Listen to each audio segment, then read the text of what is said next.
Well, in many ways, the Trump move was just a formality. Trump has flaunted his disdain for climate measures, calling them economically crippling. Give me your thoughts. The move is certainly a formality, but it's also something else.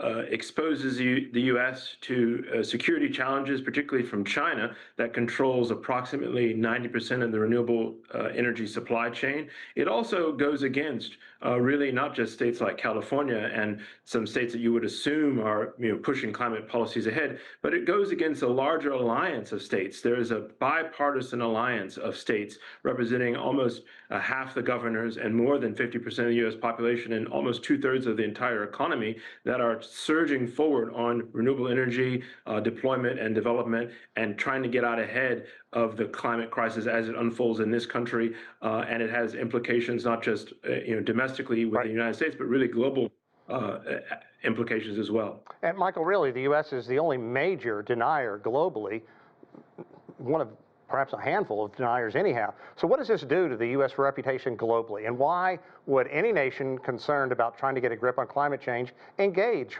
with the United States or the Trump administration right now? Well, we are the only country to leave the pact, the only one. It puts us in a group, a very tiny group of countries that are not involved in it. Three countries, Iran, Yemen, and Libya, were never parties to the agreement, in part because of conflict in those countries. So we're a single standout in this matter.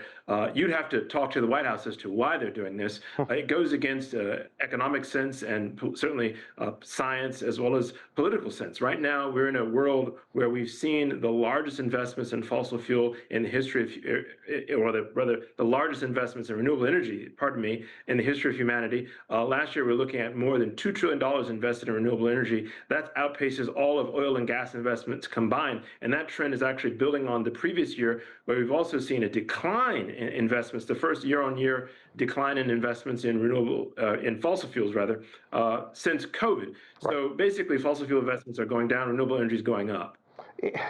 So I'm trying to sit back and take a look at this from their standpoint, but the U.S. exit, you talked about the way it's going to affect progress, because everybody's investing in this and moving forward. Who's going to want to have traditional gas-powered cars moving forward? So how is this going to affect the U.S. and moving forward? Well, again, this decision is exposing us to certain risks, certain national security risks, certain economic risks. For the first time in history, we've seen Chinese electric vehicle manufacturers surge ahead of U.S. production. Tesla was the leading EV producer. It's now fallen behind the Chinese BYD. So these trends are going to continue. The investments in renewable energy are going to continue. That's where the smart money is going. That's where it already is. It's going to continue to be. So the failure of the U.S. government is one thing. That's not going to really change that much the trend of building out and investing in renewables.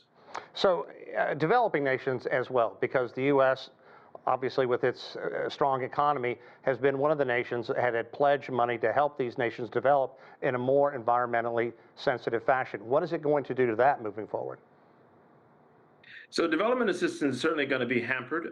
That's already begun. That began earlier last year when the United States decided to shut down things like USAID and move a lot of resources out of the multilateral complex, as it were, UN agencies and a whole host of other development organizations. So that's a particular problem that's certainly going to affect those on margins that were receiving resources to get out ahead of this problem. But that's something that many other countries are leaning in and trying to get out ahead of as well. We now have the first summit of its kind coming up later this quarter in Colombia. A group of countries are coming together to put together an agreement about de-investing from fossil fuels writ large. So the U.S. is not going to be involved in these processes. It may follow them, but its influence on them is greatly reduced by this move of exiting the Paris Accord. And as you mentioned, China is the global leader in renewable energy. How is China going to respond both politically and economically to what is going on? Because the effort to keep the global temperature below 1.5 degrees Celsius since the Industrial Revolution, it's certainly going to take a big hit if the U.S. continues to push forward in the fashion that it is. Like I said, the Chinese currently control approximately 90% of the renewable energy supply chain. That covers both solar and wind components and so forth. So the U.S.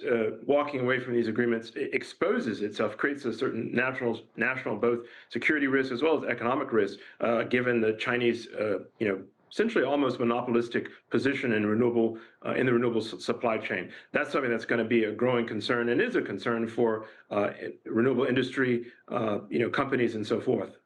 Michael, we don't have a lot of time left, but separately, the Trump administration also today removed signs from national parks that chronicle climate change, most notably in parks where glaciers have been retreating dramatically. You can't just pretend this isn't happening, yet here we are.